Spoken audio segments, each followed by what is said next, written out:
Kobe. Kobe, pagaling ka na. Dito na naman tayo, ha? Kobe. Dito na naman tayo. December this one. Bumalik na siya. Kobe. Doon ka lang baliw. Malakas pa siya nun.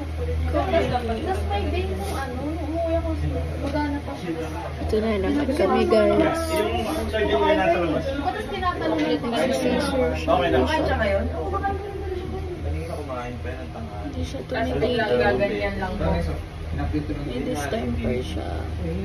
Okay na po. Ayun po, 1 drop per 8 seconds yung, yung bagsak ng fluid pag nasa bahay.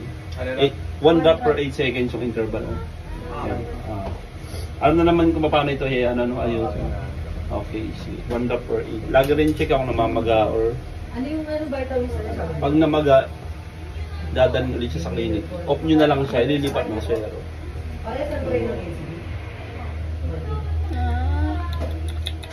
Meron siya din sa bahay.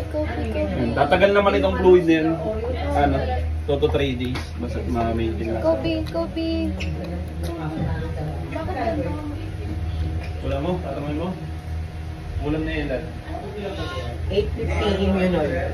B. 850 immunol. Meron daw sila sa bahay. Ha? Dito mo na. Meron pala sila. Kobe. Settle na daw ba yung bill? Opo. Opo, 8. Opo, 8 grams po 8 seconds. Ito na naman kami. Si Mami na. Wala kang Siya na kumain siya. May distemper siya. Okay na yun kasi may antibiotic na siya pang seizure. Okay lang. Oo, kailangan kasi may infection rin po na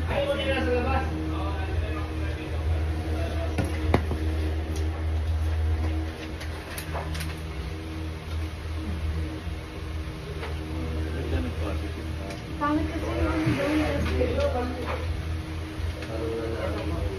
hindi kung naagap na alam ko natin agad. Nung hindi pa siya nag-seizure ng malala, hindi naagapan na natin. Nalagyan ng vitamin.